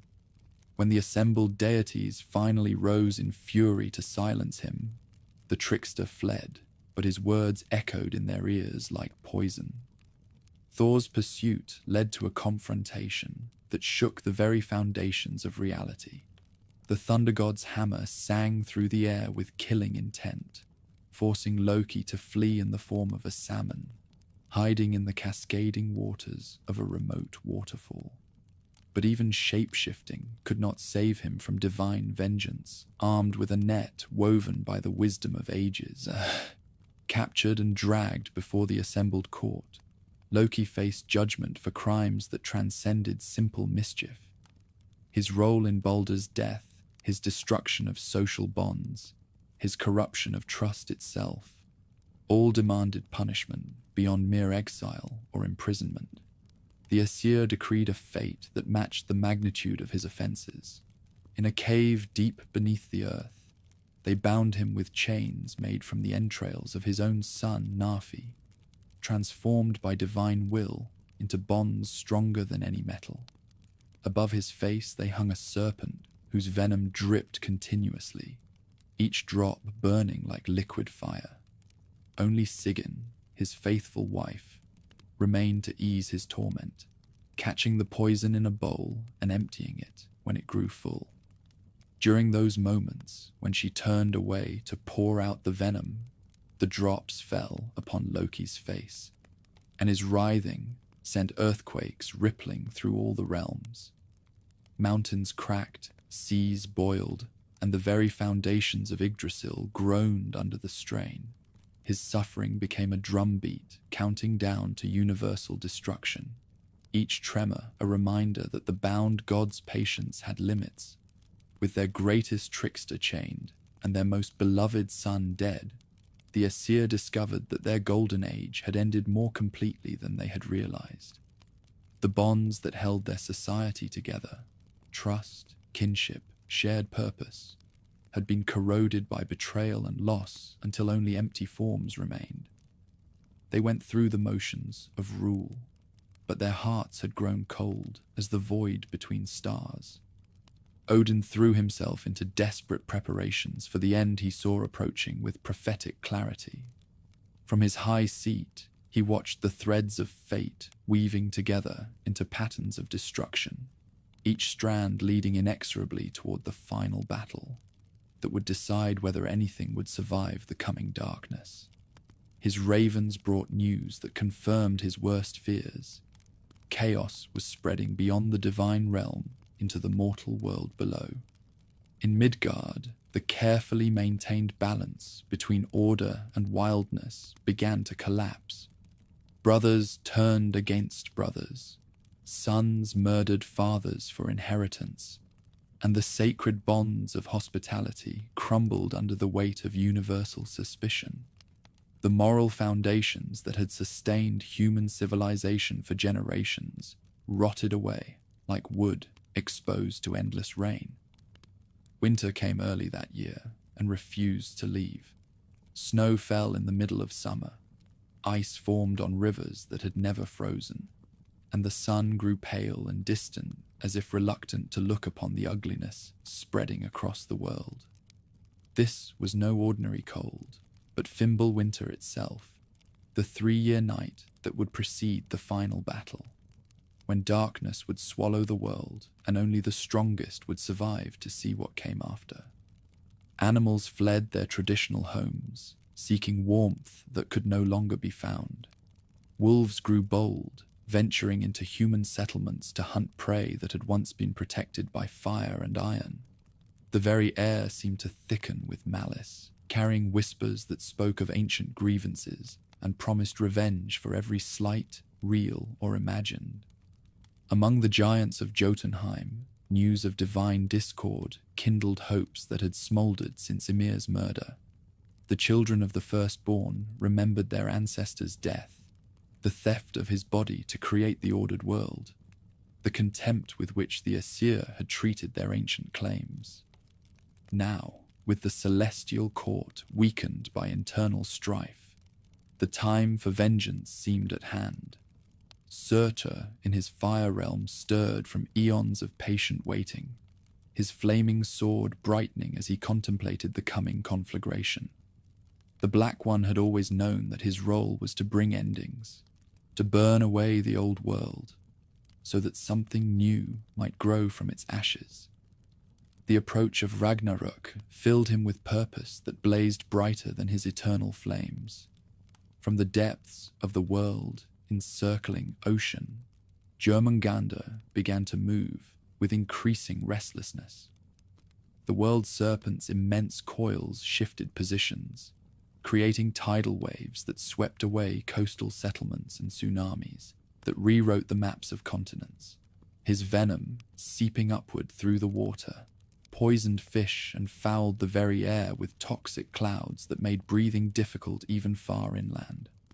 On his remote island, Fenrir tested his bonds with growing fury. Each earthquake from Loki's torment resonated with his own rage, reminding him of the betrayal that had cost Tyr his hand and him his freedom. The wolf's howls carried across vast distances, rallying other children of chaos to prepare for the day when Gleipnir would finally break and vengeance could be claimed. Even in Alfheim, the light elves felt the approaching darkness. Their eternal spring began to show signs of autumn. Their songs grew melancholy, and their perfect features bore expressions of sadness that had never touched them before. Beauty itself seemed diminished, as if the world were slowly forgetting how to create rather than destroy. Heimdall stood vigil at the Rainbow Bridge, his all-seeing eyes scanning the horizons for signs of the final attack. The Guardian of Bifrost needed neither sleep nor rest, his senses so acute that he could hear grass growing in distant meadows and see dangers approaching from beyond the edge of sight. But now those same senses brought him only confirmation of approaching doom, the sound of armies gathering, the glint of weapons being forged, the whispered strategies of those who planned to storm heaven itself. Thor continued his battles against the forces of chaos, his hammer falling like thunder upon the skulls of giants who dared venture too close to Midgard's borders. But for every enemy he struck down, two more seemed to take their place, drawn by the scent of divine weakness like carrion birds to a battlefield. The thunder god's strength remained undiminished, but even infinite might could not be everywhere at once. Vidar the Silent prepared in his own mysterious way, adding layer upon layer of leather to the boot that would one day hold open Fenrir's jaws. Every scrap of hide discarded by mortals found its way to him, building toward the moment when his strange preparation would prove its worth. His continued silence spoke more eloquently than any words of the magnitude of what approached. The dwarfs in their subterranean workshops labored with desperate intensity, forging weapons and armor against the coming conflict. Their hammers rang day and night as they created implements of war to arm the chosen slain, knowing that their craftsmanship might determine whether anything of value survived the universal conflagration. In Valhalla, the Einherjar, heroes who had died in battle and been brought to feast in Odin's hall, trained with increasing ferocity for the final battle they had been recruited to fight. These greatest of mortal warriors spent their days in combat that would destroy ordinary men, their nights in revelry that would kill ordinary souls, all in preparation for a conflict that would decide the fate of existence itself. Ragnarök was no longer a distant threat, but an approaching reality, its harbingers visible to any who had the courage to look. The cosmic tree still stood, but its leaves had begun to yellow. Its mighty trunk showed stress fractures, and the creatures that lived within its branches spoke in hushed tones, of changes they could sense but not understand. Odin's desperate quest for wisdom took on new urgency as the signs multiplied. He consulted every oracle, questioned every spirit, bargained with powers that even he found disturbing, all in search of some secret knowledge that might alter the seemingly inevitable outcome. But fate, it seemed, was not a river that could be dammed or diverted. It was an ocean, vast and remorseless, carrying all things toward their appointed end. The All-Father's 8-legged horse carried him to conferences with beings older than memory, entities that had witnessed the rise and fall of cosmic orders before this one. From them, he learned that destruction was not an ending, but a transformation. That from the ashes of Ragnarök would rise new worlds, new gods, new possibilities. This knowledge brought neither comfort nor despair, only the cold clarity of cosmic perspective. As Fimbulwinter deepened its grip upon the realms, even hope began to freeze. The golden age of the Aesir had become a memory, preserved only in songs that fewer and fewer dared to sing. Ahead lay darkness, fire, the clash of forces that had been gathering strength since the first giant fell and the first god drew breath. Somewhere in the distance, barely audible above the wind's lament, came the sound of Heimdall's horn beginning its practice calls, each note a reminder that the end was approaching, and that when it came, they would meet it with whatever courage remained in their immortal hearts. The long dusk was ending, giving way to the darkest night that any world had ever known. The first sign came with the breaking of ancient bonds. Deep beneath the earth, where Loki had writhed in torment for ages uncounted, Gleipnir finally surrendered to forces beyond even dwarven craft. The silken chain that had held Fenrir since his betrayal snapped like a thread touched by flame, and the wolf's triumphant howl shattered the last pretense that the old order could endure. Across the realms, seers and oracles felt the cosmic fabric tear. The Norns themselves paused in their weaving, their ancient fingers trembling as they witnessed threads of fate that had seemed immutable suddenly unraveling. What had been written in the very structure of reality was coming to pass, and not even the sisters who shaped destiny could alter what they had long foreseen. Heimdall raised Gjallarhorn to his lips and blew the call that every living being had dreaded to hear. The sound pierced through all 9 realms simultaneously, a note so pure and terrible that it bypassed the ears entirely, resonating in the bones and souls of all who heard it. Mountains cracked at its passage, seas boiled, and the very foundations of Yggdrasil groaned under the weight of what was beginning. From Muspelheim came the answer to that horn's call. Surtur the Black emerged from his realm of eternal flame, his sword blazing brighter than 1,000 suns, his massive form wreathed in fires that had burned since before the cosmos knew order. Behind him marched the sons of Muspel, beings of pure conflagration whose very presence turned stone to lava and air to superheated plasma. The Rainbow Bridge, beautiful Bifrost that had connected the realms in harmony for eons beyond counting, began to buckle under the weight of forces it was never meant to bear. Cracks appeared in its crystalline structure, spreading like spiderwebs as armies of fire pressed forward with inexorable purpose. Heimdall drew his sword, knowing that his vigil was ending, that the bridge he had guarded so faithfully would not survive the coming assault.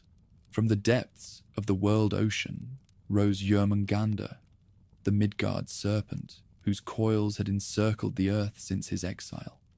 His emergence sent tidal waves racing across every shore, swallowing islands whole and transforming coastlines into temporary seas. The venom he breathed turned the sky itself poisonous, creating clouds that burned the lungs of any creature unfortunate enough to inhale them. Thor, son of Odin, felt his hammer Mjolnir, singing with eagerness for this ultimate confrontation. The Thunder God had battled the world serpent before, nearly hauling the beast from the ocean depths during his fishing expedition with the giant Hymir. Now they would meet again, but this time only one would survive the encounter. Fenrir bounded across the frozen landscape with strides that shook continents, his massive form casting shadows that eclipsed entire kingdoms. The wolf's eyes burned with hatred distilled through ages of imprisonment, focused with laser intensity upon the one who had orchestrated his binding. Odin All-Father, the Oathbreaker, the betrayer who would now face the consequences of his treachery. Behind the wolf came his kindred, Skjöll and Hati, the pursuers who had chased sun and moon across the sky since time began. At last their eternal hunt would end in triumph, their jaws closing around the celestial bodies that had fled them for so long. Darkness would swallow the heavens as the very sources of light were devoured. From every corner of Jotunheim came the giant kind, their ancient grievances finally finding voice in united action. Angerboda led her monstrous brood, while frost giants and mountain trolls, stormbringers and earthquake makers, all converged upon the battlefield, with weapons forged from hatred and sharpened by centuries of resentment. The murder of Ymir would finally be avenged. On the plain of Vigridr, 600 leagues in every direction, the opposing forces gathered for the last battle that any cosmos would witness. Here, on this field that existed specifically for endings, the accumulated tensions of ages would finally find release in violence that would reshape the very foundations of existence. Odin mounted Sleipnir one final time, his 8-legged steed carrying him at speeds that bent space itself. The All-Father's single eye blazed with prophetic fire as he gazed upon the enemy host, counting faces he had known, recognizing patterns he had long foreseen. His spear, Gungnir, thirsted for blood, while his ravens, Hugin and Munin, circled overhead, preparing to witness the end of the age that had given them purpose. At his side rode the Einherjar, the chosen slain who had feasted in Valhalla while training for this moment. 540 doors had opened in the Hall of the Slain, disgorging 800 warriors from each, an army of the dead whose prowess had earned them places at the final table. These heroes of 1,000 battles charged forward with joy, knowing that death in service to the All-Father was the highest honor any warrior could achieve. The clash began with a sound like reality itself tearing. Spear met claw, sword struck scale, hammer crashed against fang, in combinations that physics had never been asked to accommodate. The very air caught fire from the friction of supernatural forces grinding against each other, while the ground beneath their feet began to crack and bleed actual blood. Thor and Jörmungandr met at the battle's heart, their confrontation sending shockwaves that were felt in dimensions that had no names. Mjolnir rose and fell with the rhythm of cosmic heartbeats, each blow against the serpent's scales, releasing energy equivalent to stellar explosions. The world serpent's coils wrapped around mountains and used them as clubs, while his venom corroded the very concept of solidity. For 9 mighty strides, Thor advanced, his hammer pulverizing sections of the serpent's endless length. On the 10th step, Mjolnir found its mark with devastating precision, crushing Jörmungandr's skull and sending the beast's death spasms rippling through the ocean itself. But victory came at a price beyond calculation. The serpent's final breath released a cloud of venom so concentrated that even Thor's divine constitution could not withstand it. The Thunder God managed 9 more steps before the poison overwhelmed him, each footfall weaker than the last. He fell to his knees, then onto his side, Mjolnir slipping from nerveless fingers as the greatest warrior of the Aesir perished from his enemy's dying gift. Around his body, the venom pooled and spread, creating a wasteland where nothing would ever grow again. Nearby, Odin faced his own prophesied doom as Fenrir's jaws opened wide enough to swallow mountains. The All-Father's spear flew straight and true, piercing the wolf's throat, but not deeply enough to prevent those terrible teeth from closing. The cosmic scream that emerged from that encounter shattered what remained of several minor realms, while Odin's final cry contained within it all the wisdom he had gathered through sacrifice and suffering. But the wolf's triumph was brief. Vidar the Silent, Odin's son, appeared as if from nowhere, his massive boot pressing down upon Fenrir's lower jaw, while his hands grasped the upper. The leather that had been accumulating for ages upon that boot, every scrap discarded by mortal cobblers throughout history, proved strong enough to hold the wolf's mouth open, while Vidar's hands tore the beast's head apart. Freya, having long ago traded away his magical sword for love, faced Surtur armed with nothing more than a stag's antler. The lord of fertility and growth stood no chance against the master of conflagration and ending, falling to the Black One's flaming blade after a brief but valiant struggle. His death marked the end of the growing season, the final harvest before winter claimed everything. Tyr, the one-handed god of justice and sacrifice, found himself matched against Garm, the blood-soaked hound that guarded Hell's gates.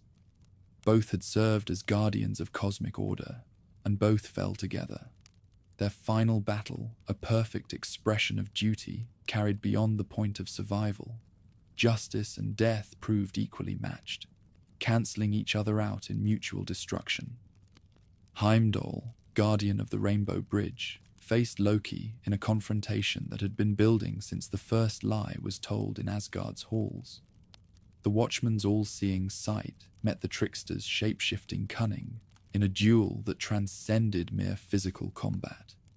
They struck each other down simultaneously, truth and deception proving equally mortal when stripped of all pretense. As the individual combats reached their climaxes, Surtur raised his flaming sword above his head and brought it down upon the earth itself. The blade cut through more than mere matter, severing the bonds that held reality together, igniting fires that burned concepts as easily as they consumed flesh. The conflagration spread with supernatural speed, devouring everything it touched and transforming matter back into the primordial energy from which it had first been formed. Yggdrasil itself, the world tree that had connected all realms and given structure to existence, began to burn. Its mighty trunk, which had weathered every storm since creation's dawn, blackened and cracked as flames climbed from root to crown. The creatures that had lived within its branches fled in terror, but there was nowhere to run. The fire was everywhere, consuming space itself as it advanced. The sun, freed at last from its celestial chariot by Sjöll's triumph, fell like a stone into the burning sea, where it was extinguished with a hiss that could be heard across all dimensions. The moon followed moments later, devoured by Hades' patient jaws, leaving only darkness shot through with the hellish glow of universal conflagration. Stars began to fall like rain, their ancient light failing as the cosmic order that had sustained them collapsed. Each falling star marked the death of a story, the end of a song, the extinguishing of possibilities that would never again find expression. The very concept of up and down lost meaning, as gravity itself forgot its purpose. The seas rose to meet the burning sky, steam and fire merging in combinations that created new forms of destruction. Where water touched flame, explosions occurred that sent shockwaves through realities that had never known violence. The boundary between elements dissolved, leaving only chaos writhing in forms too alien for any surviving consciousness to comprehend. On Vigrider's plain, the last of the combatants fell, their weapons cooling in pools of blood that reflected no light, because light itself was dying. Gods and giants, heroes and monsters, all lay mingled together in death's democracy. Their ancient enmities settled at last through mutual annihilation. The great game that had begun with Ymir's awakening was finally over. Surtur stood alone among the ashes of everything that had ever been. His flaming sword the only source of illumination in a cosmos that had forgotten how to shine. The Black One's laughter echoed through emptiness that had no walls to contain it, a sound of triumph that celebrated the completion of his eternal purpose. He had brought the ending that was necessary for any beginning to have meaning. The fire spread beyond the physical realm into the conceptual one, burning away the very ideas that had given structure to existence. Time itself began to stutter and fail, moments overlapping and cancelling each other out until past and future became meaningless terms. Space folded in upon itself like a flower closing its petals, compressing infinite distances into points smaller than atoms. In the final moments, before consciousness itself was consumed, the last witnesses to Ragnarök saw Surtur's sword complete its work. The blade cut through the final barriers between existence and void, allowing the fire to spread into regions that had never known form or substance. Everything that had ever been thought, felt, or imagined joined the conflagration, adding fuel to flames that had already consumed matter and energy. When the fire finally burned itself out, nothing remained but silence deeper than any void, darkness more complete than the absence of light, emptiness so absolute that even the concept of empty had no meaning within it. The cosmos that had grown from Ymir's corpse had returned to something less than the nothingness from which it had emerged. The twilight of the gods was complete. The last song had been sung, the final story told, the ultimate battle fought to its inevitable conclusion. In the perfect silence that followed, even memory ceased to exist, for there was no mind left to remember and nothing left to be remembered. Yet in that absolute ending lay the seed of absolute beginning, for destruction on such a scale could not help but create the conditions for something unprecedented to emerge. The wheel of existence had completed one full turn, and in the stillness that followed, new possibilities began to stir in depths that had never known form. Ragnarök was over. What came next would require new words, new songs, new stories to contain wonders that the dying cosmos could never have imagined. When the last echo of Ragnarök's thunder finally faded into silence more complete than death itself, creation held its breath for a moment that lasted eons. Then, in defiance of every law that governed endings, the void began to bloom, not with the desperate growth of things clinging to life, but with the confident emergence of existence that had learned, through destruction, how to be beautiful. Slowly, impossibly, a new earth pushed upward from waters that had never known shores. This was not the same realm that had perished in universal flame, but something fresh and unmarked by the tragedies that had consumed the previous cosmos. Green meadows stretched beneath skies that remembered no wars, while mountains rose whose peaks had never witnessed the clash of gods and giants. The very air seemed to shimmer with innocence, as if creation was learning how to breathe for the first time.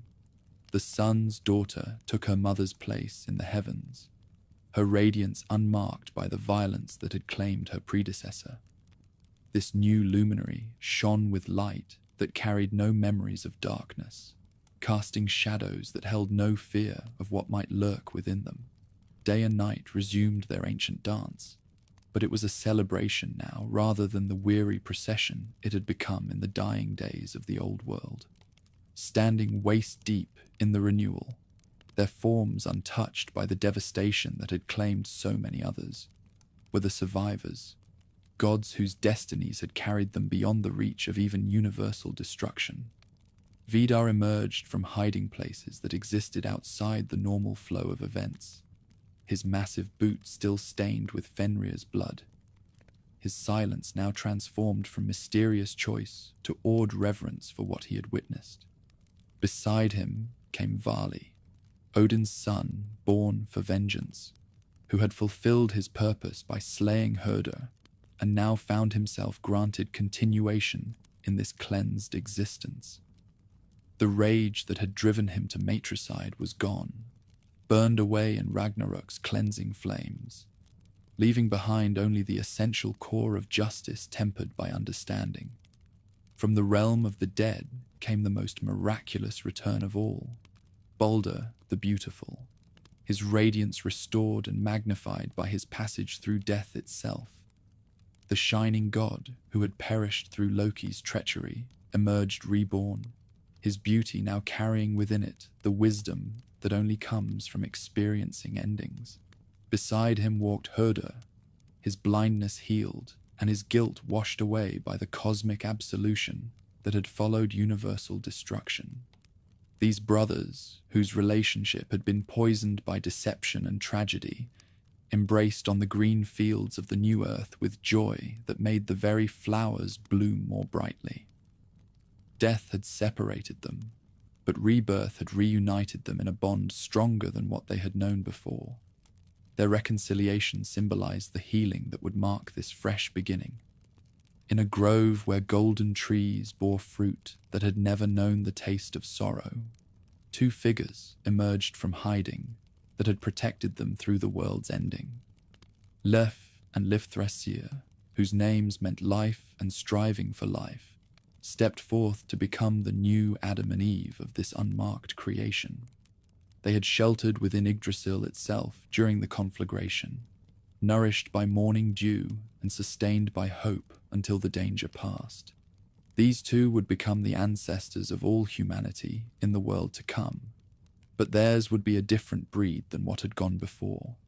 They carried within them the accumulated wisdom of the previous age without its accumulated guilt, the knowledge of what led to destruction without the compulsion to repeat those mistakes. Their children would inherit a world where the possibility of paradise had not yet been forfeited. From the ruins of Gladsheim rose a new hall, more beautiful than any structure that had graced the previous cosmos. This was not built from the bones of murdered giants or the dreams of conquerors, but from the willing participation of elements that chose to take form, because form itself had become beautiful again. Gold and silver, wood and stone, all contributed to architecture that celebrated existence rather than dominating it. Here the surviving gods gathered to marvel at treasures that had somehow endured the universal burning. The golden gaming pieces that had provided entertainment in Asgard's glory days lay scattered on the grass, like seeds of joy, waiting to sprout into new celebrations. These simple artifacts connected the reborn world to its predecessor, ensuring that not everything valuable had been lost in the great destruction.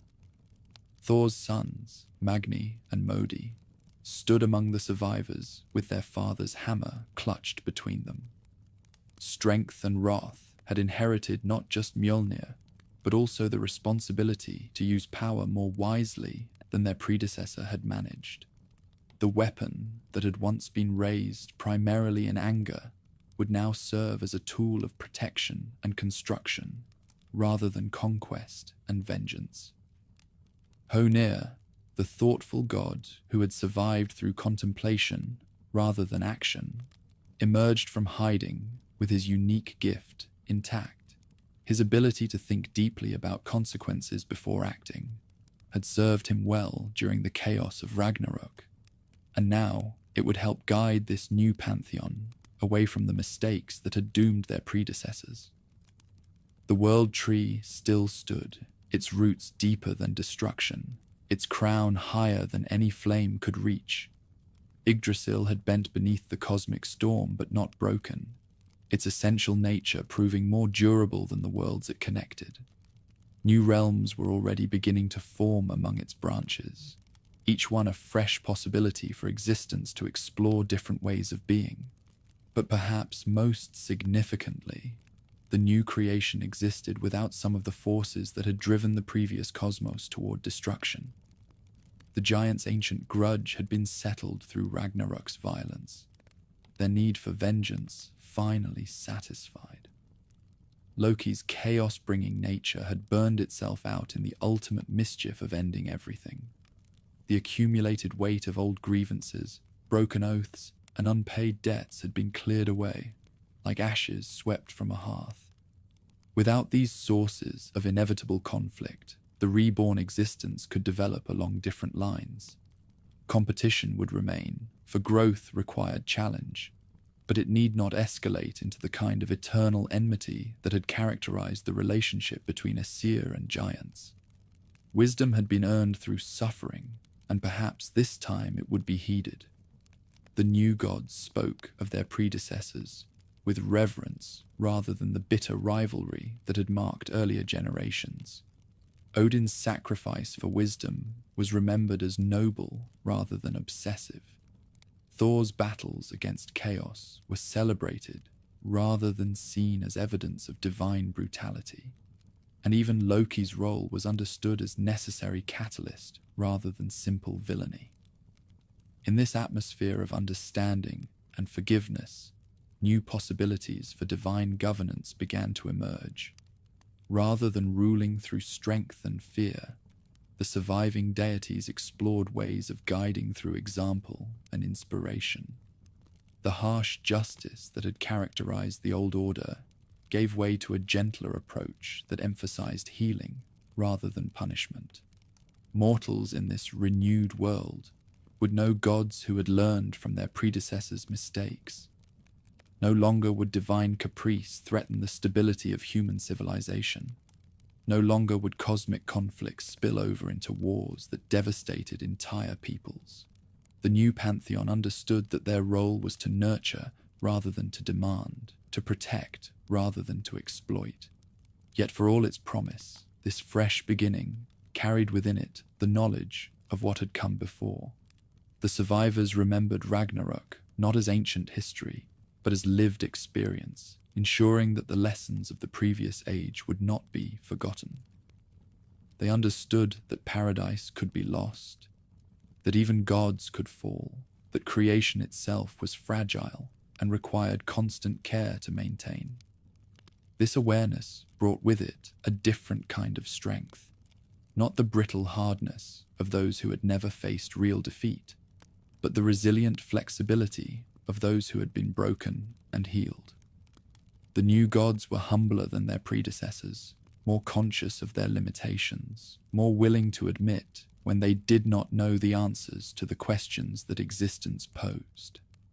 As the sun's daughter traced her path across the unmarked sky, casting light on wonders that had never known shadow, the story that had begun with Ginnungagap's yawning void entered a new chapter. This was not an ending, but a transformation. Not a conclusion, but a commencement of possibilities that the previous cosmos had never been able to explore. The great wheel of existence had completed one full revolution, bringing with it understanding that could only be gained through experience of both creation and destruction. From this knowledge would grow new stories, new songs, new ways of being that honored what had been while embracing what could yet become. In the distance, barely audible but growing stronger with each passing moment, came the sound of new voices raised in celebration, not the triumphant war cries of conquerors or the desperate prayers of the oppressed, but the joyful songs of beings who had discovered that existence itself was cause for gratitude. The age of wonder was beginning again, but this time tempered by wisdom and softened by compassion. The cycle continued, as it always had and always would, but each turn brought new possibilities for growth and understanding. What had been lost could be mourned, what had been learned could be treasured, and what was yet to come could be faced with hope rather than fear.